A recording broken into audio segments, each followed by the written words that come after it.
और इस कड़ी में अगली आवाज़ मैं आमंत्रित करना चाहूँगी बिहार से प्रकाश पांडे को, जो कि हिंदी में महात्मा गांधी पर अपना वक्तव्य देंगे।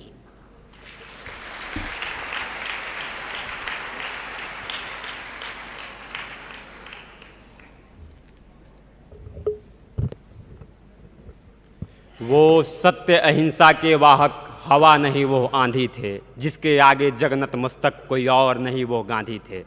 महर्षि श्रृंगी, दुर्वासा और कात्यायन की पवित्र तपोस्थली पाटलिपुत्र की धरा के उस नालंदा ज्ञान केंद्र से, जिसने सर्वप्रथम अपने ज्ञान के प्रकाश से पूरे विश्व को प्रकाशमान किया, ऐसे बिहार की भव्य भूमि से मैं प्रकाश पांडे आप सभी को नेहरू युवा केंद्र गोपालगंज बिहार की भव्य भूमि से प्रणाम निवेदित करता हूँ।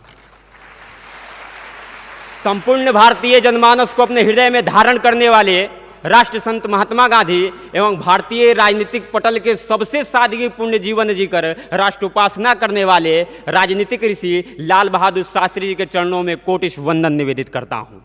साथियों, 2 अक्टूबर 1869 को जन्मे मोहनदास करमचंद गांधी के बारे में 20वीं सदी के सबसे अधिक आईक्यू क्षमता वाले अल्बर्ट आइंस्टीन ने कहा था कि आने वाली पीढ़ियां इस बात पर विश्वास नहीं करेंगी कि हाड़ मास से बना कोई ऐसा व्यक्ति भी कभी इस धरती पर आया था, जिसका प्रभाव ऐसा कि उसके एक आवाहन पे हजारों हजार लोग सड़कों पर होते थे। मैथिली शरण गुप्त लिखते हैं, चल पड़े जिधर दो डगमग में, चल पड़े कोटि पग उसी ओर, गड़ गई जिधर भी एक दृष्टि, गड़ गए कोटि दृग उसी ओर।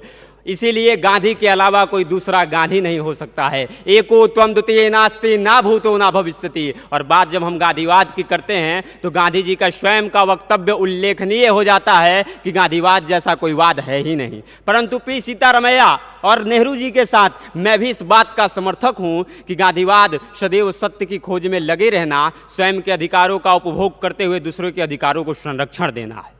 गांधीवाद की प्रासंगिकता इस बात से स्पष्ट हो जाती है जब भारत की अध्यक्षता में G20 का भव्य आयोजन होता है और कभी जापान के प्रतिद्वंदी रहे देश अमेरिका के राष्ट्रपति उसी जापान के प्रधानमंत्री के साथ मिलकर गांधी जी को श्रद्धांजलि देते नजर आते हैं। कभी हिटलर से शासित जर्मनी और कभी मुसोलिनी के तानाशाही में रही इटली के राजनेता भी आज अहिंसा के मूल मंत्र को अपनाना चाहते हैं।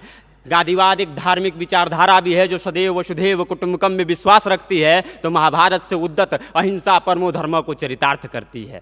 और वर्तमान की आज बापू के सपनों का भारत सतत विकास लक्ष्यों के उद्देश्यों की प्राप्ति के लिए नई शिक्षा नीति को अपनाकर विभिन्न कानून एवं योजनाओं को लागू करके प्रत्येक समाज में सामाजिक न्याय और एक समानता को स्थापित कर रहा है। गांधी जी के स्वदेशी से प्रेरित मेक इन इंडिया, स्वावलंबी देश के लिए आत्मनिर्भर भारत, तो देश की समृद्धि में नारी की भागीदारी सुनिश्चित करने के लिए नारी शक्ति अधिनियम इस बात का उद्घोषक है कि गांधीवाद को वर्तमान की सरकार परिलक्षित कर रही है। और अंत में निष्कर्ष के रूप में यही कहूंगा कि प्रत्येक युद्ध का अंत किसी शांति समझौते के साथ होता है, और जब दुनिया शांति की बात करती है तो वो गांधीवाद की ओर झांकती है। ऐसा गांधीवाद जिस पे सैकड़ों शांति के नोबेल समर्पित किए जा सकते हैं, और वर्तमान ही नहीं आने वाली कई पीढ़ियों तक गांधीवाद उतना ही प्रासंगिक होगा जितना कभी 20वीं सदी में था, क्योंकि ये व्यक्ति विशेष के लिए नहीं अपितु पूरी वसुंधरा के लिए है। जय हिंद, जय भारत, भारत माता की जय।